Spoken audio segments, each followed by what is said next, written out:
अस्सलाम वालेकुम। घरों में पाले जाने वाले परिंदों की दिन ब दिन सेहत की खराबी, कमजोरी और सोखड़ा की एक बड़ी वजह कर्म है। और गर्मियों में बर्ड्स के अजसाम में कीड़ों की नशोनुमा को समझना, जिस्म में तफैलियों की वजह से ज़ाहरी अलामात, रोकथाम का इल्म रखना और फ़ौरन इलाज के लिए बंदोबस्त किए रखना नहायत ही बेहतरीन हिकमत अमली होती है। लिहाजा कीड़ों की नशोनुमा, कंट्रोल और इलाज, इन चारों पे बात होगी। बर्ड्स अपने बिस्तर या मट्टी या अपने ही साथियों की बिठू से कीड़ों के अंडे चूंच के जरिए अपने जिस्म में ले जाते हैं। एक मरतबा जब ये अंडे आंत में दाखिल होते हैं तो वहाँ हैच होने लगते हैं, यानी कीड़े निकलने लगते हैं, जो कि तेज़ रफ्तार से बड़े हो रहे होते हैं। जो हैच नहीं होते वो अंडे भी और कीड़े भी दोनों बीठों के साथ बाहर निकलते हैं। वहाँ से वही परिंदा या साथी मुर्गियाँ फिर से इन अंडों कीड़ों को खाती हैं और इस तरह से ये साइकिल चलता रहता है। मुख्तलिफ कीड़े आंतों और जिस्म के मुख्तलिफ हिस्सों को मुतासर करते हैं। अगर हम हेयर वर्म्स की बात करें तो ये खुराक की नाली, क्रॉप यानी पोटा और छोटी आंत के ऊपर वाले हिस्से में इन्फेक्शन पैदा करते हैं। अगर टेप वर्म्स की बात करें तो ये छोटी आंत के ऊपरी और दरमियानी हिस्से को डैमेज कर रहे होते हैं। राउंड वर्म्स जो कि बहुत आम हैं, ये छोटी आंत के तकरीबन तमाम हिस्सों में पाए जाते हैं। और जो सीकल वर्म्स होते हैं वो सीका के बंद हिस्से में। जब आपके फलाक के अजसाम में कीड़े होंगे तो आपको वाज़ह तौर पे उनकी कम नशोनुमा नजर आएगी, उन्हें भूख भी कम लगती है।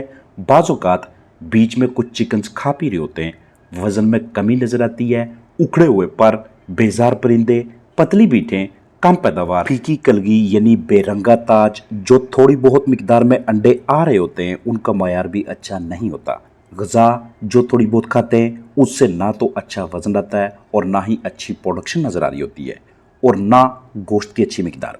अगर तादाद में कीड़े बहुत ज़्यादा हो जाएं तो परिंदों की अमवात भी होने लगती हैं। और बाज़ औक़ात अंडों के अंदर सांस की नाली, फेफड़ों, प्रोवेंट्रिकुलस और गिज़र्ड में भी वर्म्स नज़र आते हैं। वर्म्स यानी कीड़ों के अंडों को अपनी तादाद में इजाफा के लिए निस्बतन गीली, ज़्यादा नमी वाली जगह दरकार होती है।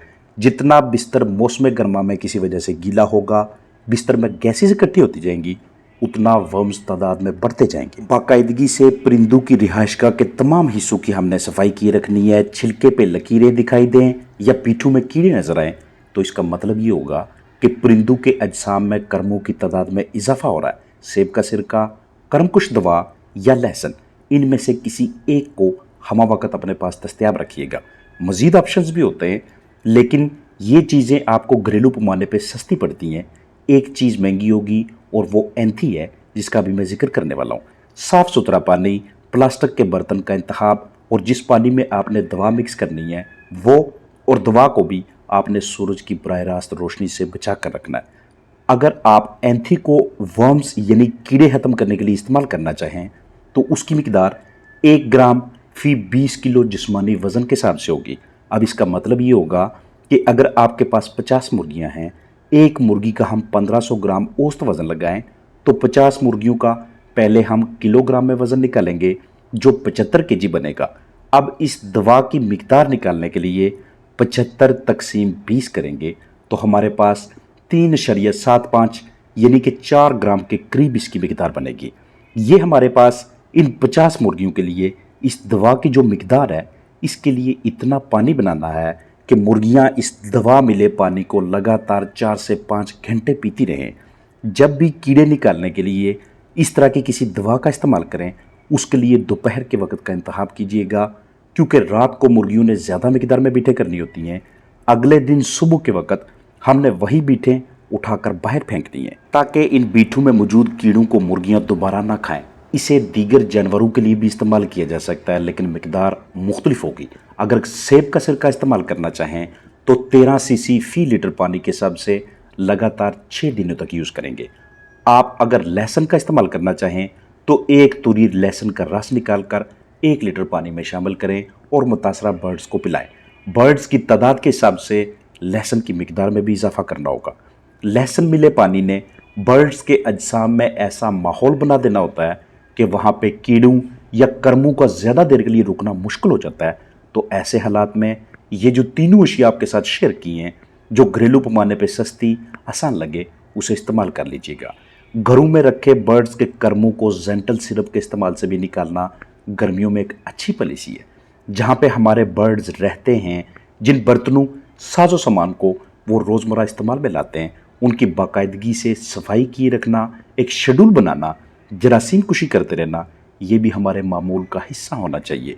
क्योंकि आगाज़ में जिक्र किया था कि इन्हीं जगहों पे, इसी तरह के साजो सामान पे उन अंडों की तादाद में इजाफा और कर्मों में भी ज्यादती होने लगती है। 10 लीटर सादा पानी में एक ढक्कन डेटोल या सूरज की रोशनी को बतौर जरासीम कुशी इस्तेमाल करना हमारे बर्ड्स के लिए इस्तेमाल होने वाले साजो सामान, फीडर्स, ड्रिंकर्स और दीगर अशिया को इस तरीके से जरासीम कुशी करता है कि मज़ीद यहाँ पे इन अंडों, इन कीड़ों की नशोनुमा, फलने फूलने के इम्कानात नहीं रहते। इसके लिए हम बेकिंग सोडा का भी इस्तेमाल कर सकते हैं। जो भी मटेरियल आप यूज़ करें उसकी बाकायदा तरीके से पानी में मिक्सिंग करने के बाद उन बर्तनों के ऊपर स्प्रे करेंगे जिनसे हमने ऑर्गेनिक मैटर, बीठें और दूसरा गंद कचरा पहले से ही निकाल दिया है। कभी भी ऐसा ना कीजिएगा कि बर्तन, सामान, औजार गंदे हैं और आप उन पे स्प्रे करके इस अमल को डिसइंफेक्शन यानी जरासीम कुशी समझकर मुतमिन हो रहे हैं। जब तक पहले आप खुश्क सफाई नहीं कर लेते, फिर धुलाई करके हवा के ज़रिए खुश्क नहीं कर लेते, तब तक उनकी जरासीम कुशी ना कीजिएगा। डिसइंफेक्ट करने के बाद भी बर्तनों को एयर या सूरज की रोशनी की मदद से खुश्क होने देना है। उसके बाद हम इनमें ताज़ा साफ़ सुथरा पानी डालेंगे और खुराक के बर्तनों में वो वाली ग़िज़ा डालेंगे जिसे हमने बाकायदा तरीके से ज़हीरा किया हुआ था, जिस पे हमने फंगस की नशोनुमा नहीं होने दी। क्योंकि ये वाली अशिया अपने अंदर तब ढेर सारे कर्मों के अंडों की तादाद में इजाफा करवा लेती हैं जब किसी वजह से इनमें नमी का तनासब बढ़ने लगे। और जब बर्ड्स इस तरह की ग़िज़ा खाते तो उनके अजसाम में, आंतों में पहले से ही ऐसा माहौल होता है कि जहाँ पे ये कीड़े साजगार माहौल की दस्तयाबी की वजह से तेज़ी से नशोनुमा पकड़ लेते हैं और तब तक कीड़ों ने बाहर नहीं निकलना जब तक उनके खिलाफ कोई दवा इस्तेमाल ना की जाए। और ये इंतहाई ज़रूरी होता है कि जैसे ही आपको इस तरह की अलामात नज़र आएँ कि हमारे चिकन्स, बर्ड्स, फ्लाक के अंदर कीड़े मौजूद हैं, तो उन्हें जल्द अज जल्द बाहर निकाला जाए। क्योंकि जितनी ताहीर होती जाएगी उतनी आंतों की झिल्ली शिद्दत से मुतासर होती जाएगी और ऐन मुमकिन है कि बहुत जल्द आपका फ्लाक आंतों की सोजश जैसे मसाइल का शिकार हो जाए, यानी एंट्राइटिस। इससे होता ये है कि आप बाद में ट्रीटमेंट का आगाज़ कर लेते हैं, लेकिन एक तो आपको दवा की मिकदार ज़्यादा इस्तेमाल करनी पड़ती है, यानी ऐन मुमकिन है कि एक मरतबा आप फ्लाक की डिवर्मिंग करते हैं और आपको 10, 12, 15 दिनों के बाद फिर से दवा इस्तेमाल करनी पड़े। कीड़े तादाद में ही इतने ज़्यादा हो जाते हैं कि एक मरतबा की डिवर्मिंग से मुकम्मल तौर पे बाहर नहीं निकलते, फिर से करना पड़ती है। आम तौर पे हमें 1 से 1.5 से 2 माह बाद या बाज़ औक़ात फ्लाक की सारी ज़िंदगी में भी डिवर्मिंग नहीं करनी पड़ती। आप ब्लीच का इंतखाब करके भी बर्ड्स के बर्तनों की बाकायदा जरासीम कुशी कर सकते हैं, या आपके पास कोई भी ऐसी जरासीम कुशी दवा मौजूद है जिसे आप पानी का हिस्सा बनाकर उस पानी से उन बर्तनों को उन औजार साजो सामान में डालें जिन्हें आप अपने बर्ड्स के लिए यूज़ करवाते हैं। अगर आप रोज़ाना की बुनियाद पर डिसइंफेक्शन, सफाई सुथराई वाला काम कर सकते हैं तो अच्छी बात है। बसूरत दीगर आपके बनाए हुए शेड्यूल में ये शामिल होना चाहिए कि हमने हफ्तावार या माहाना ये काम लाजमी करना है। बेकिंग सोडा या नॉर्मल सोप से आप बर्तनों पे लगे ऑर्गेनिक मैटर, जरसूमों को, कीड़ों की पैदावार में मदद करने वाले गंद कचरा को ना सिर्फ ख़त्म कर सकते हैं बल्कि आने वाले कुछ दिनों के लिए जब तक अशिया दोबारा गंदी नहीं होती, वो बर्तन बर्ड के इस्तेमाल के लिए बिल्कुल सेफ़ होते हैं। इन पे इस तरह की कोई ग्रोथ, नशोनुमा, फैलाव वगैरह नहीं होता जो हमारे बर्ड्स की ज़िंदगी के लिए कर्मों की तादाद में इजाफा करके ख़तरा बने। घरेलू पैमाने पे जो भी आपको बआसानी दस्तयाब है, जिसे आप रोज़मर्रा की ज़िंदगी में इस्तेमाल करके घर की दीगर अशिया की सफाई करते हैं, उन्हीं चीज़ों को बर्ड्स के बर्तनों, ज़रूरी साजो सामान पे भी अप्लाई कर लिया करें ताकि फ्लाक को, बर्ड्स को न सिर्फ सोकड़ा से महफूज रखा जा सके बल्कि अच्छी सेहत और कारकर्दगी भी बरकरार रहे।